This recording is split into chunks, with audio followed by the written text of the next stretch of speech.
कई बार भगवान हमारे रिश्ते खुद तोड़ देता है ताकि कोई हमारी ज़िंदगी खराब न कर सके।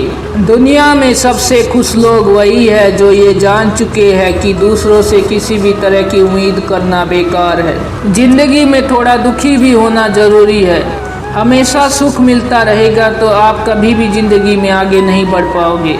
ये गलत सोच है इंसानों की। एक अकेला इंसान क्या कर सकता है, पर देखो जरा तो सूरज को, जो अकेला ही सारी दुनिया को रोशन करता है।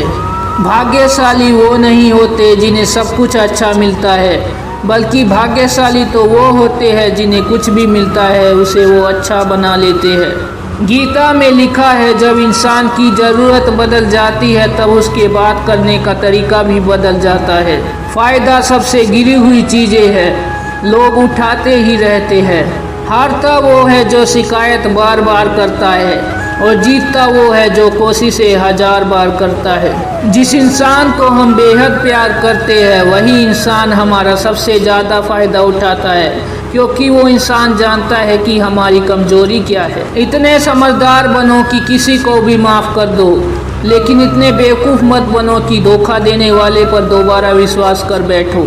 उम्मीद मत छोड़ना, कल का दिन आज से बेहतर होगा। जिंदगी में उस लेवल तक पहुंच जाओ कि लोग आपको खोकर पछताए। जीवन में कभी भी किसी से अपनी तुलना मत कीजिए।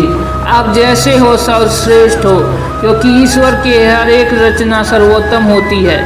खुद को किसी से कम समझना ईश्वर की रचना का अपमान है। इंसान का मन ही उसका सबसे बड़ा दुश्मन है और उसका सबसे बड़ा दोस्त। यदि मन आपसे जीत जाता है तो वह आपका दुश्मन बन जाता है, और यदि आप मन से जीत जाते हो तो वह आपका सच्चा दोस्त बन जाता है। यदि कोई आपको नज़रअंदाज कर दे तो बुरा मत मानना, क्योंकि लोग अक्सर अपनी हैसियत के हिसाब से चीज़ों को नज़रअंदाज करते हैं। लोगों के पीछे कभी मत भागना जिन लोगों को आपकी कोई परवाह नहीं। श्री कृष्ण कहते हैं, गलती हर इंसान से होती है, लेकिन गलतियां सुधारना वही इंसान कर सकता है जो दिल का साफ होता है और रिश्तों को खोना नहीं चाहता। जिंदगी का सबसे बड़ा थप्पड़ किसी से की गई उम्मीद मारती है।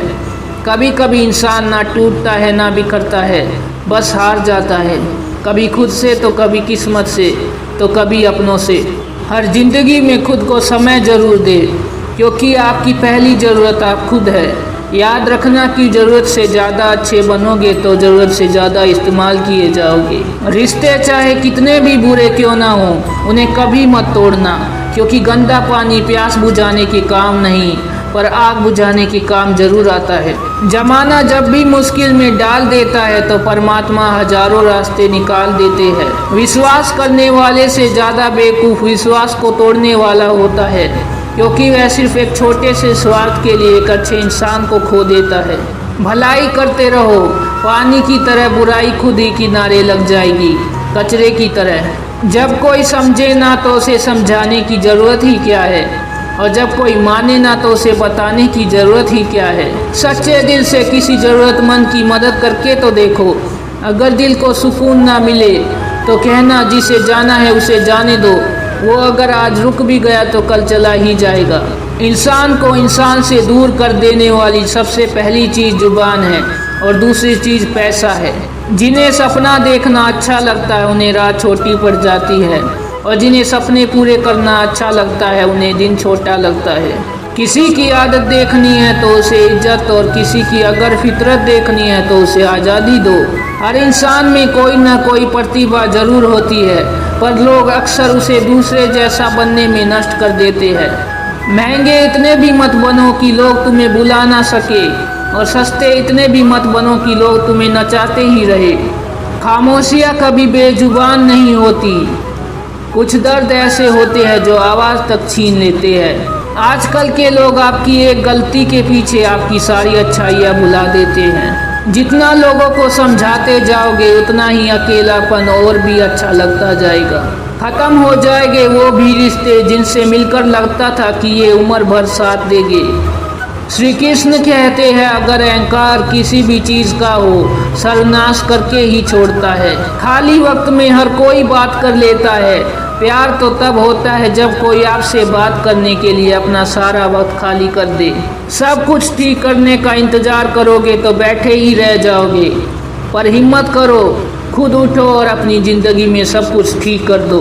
लोग पहचानना भी भूल जाए इससे पहले ही अपनी पहचान बना लेनी चाहिए। एक बार एक राजा ने भगवान श्री कृष्ण का मंदिर बनवाया और उसमें मूर्ति की पूजा करने के लिए एक पंडित को रखा।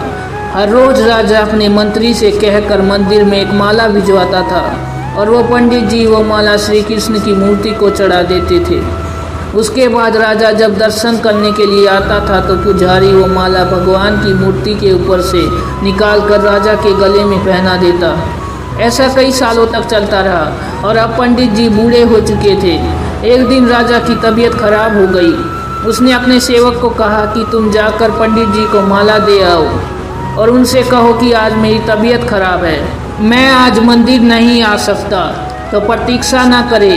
फिर राजा का सेवक वो माला लेकर पुजारी जी के पास गया और पूरी बात बता दी।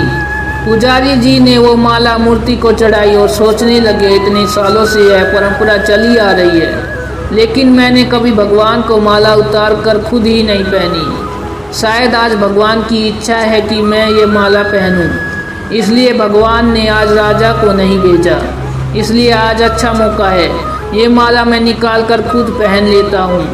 फिर उस पंडित ने भगवान की मूर्ति से माला निकाल कर खुद पहनी। इसी बीच में राजा का सेवक दौड़ के पंडित जी के पास आया और पंडित जी से कहने लगा कि राजा जी को ठीक नहीं लग रहा है, उनकी तबीयत और बिगड़ती जा रही है, इसलिए वे प्रभु के दर्शन करना चाहते हैं और वे आ रहे हैं। उनकी सवारी जल्दी अभी मंदिर में आए।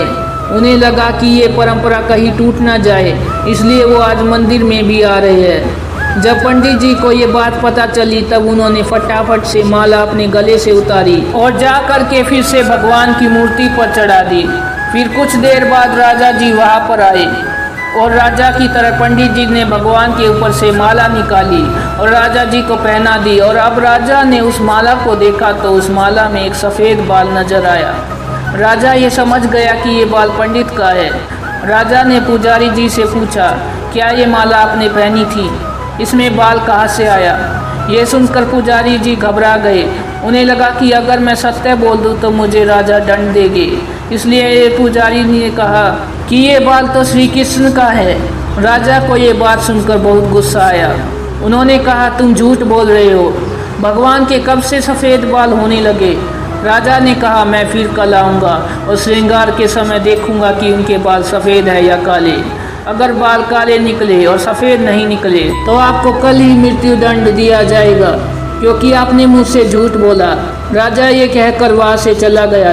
इधर पुजारी भगवान के चरणों में गिरकर रोने लगा, हे प्रभु मुझे माफ़ कर दीजिए, मैं लोभ में आ गया था, मुझे लगा मुझे ये माला पहन लेनी चाहिए, मुझे बचा लीजिए, नहीं तो कल राजा मुझे मार देंगे। वो पुजारी पूरी रात भगवान के चरणों में गिरकर रोने लगा, विनती करने लगा, प्रभु मुझे बचा लीजिए। अगली सुबह राजा श्रृंगार के समय मंदिर में पहुंचा। राजा ने भगवान की मूर्ति के ऊपर से मुकुट निकाला और उनके बाल देखे तो राजा चौंक गए, क्योंकि भगवान की मूर्ति के ऊपर सफ़ेद बाल थे। राजा ने सोचा कि ये पुजारी की कोई चाल है, इसने मौत की सज़ा से बचने के लिए भगवान के बाल सफ़ेद कर दिए। राजा ये बाल असली है या नकली, इसकी जांच करने के लिए बाल तोड़ने लगा। जैसे ही राजा ने कुछ बाल तोड़े तो मूर्ति में से खून की धारा बहने लगी। राजा भगवान के चरणों में गिर गए, क्षमा मांगने लगे और रोने लगे, मुझे माफ़ कर दीजिए। तभी मूर्ति में से एक आवाज़ आई, राजा तूने मुझे सिर्फ मूर्ति माना, इसलिए मैं तुम्हारे लिए सिर्फ एक मूर्ति हूँ। लेकिन पुजारी ने मूर्ति में साक्षात भगवान देखा, इसलिए मुझे मेरे भक्त की रक्षा करने के लिए मेरे बाल सफ़ेद करने पड़े और खून की धारा बहानी पड़ी, ताकि मैं तुम्हें समझा पाऊँ कि जहाँ भाव है वह भगवान है। अगर आप वाकई में भगवान का स्मरण करते हैं, उन्हें देखना चाहते हैं, तो आपके अंदर सिर्फ भाव होना चाहिए। एक छोटी सी कहानी हमें शिक्षा देती है कि भगवान के आशीर्वाद के साथ कुछ भी असंभव नहीं। अगर आप सच्चे दिल से भगवान को पुकारते हैं तो भगवान आपकी मदद के लिए ज़रूर आते हैं। हम आशा करते हैं कि आपको इस वीडियो से कुछ सीखने को ज़रूर मिला होगा। मिलते हैं एक नई वीडियो के साथ, तब तक के लिए अपना ख्याल रखिएगा। जय श्री कृष्ण।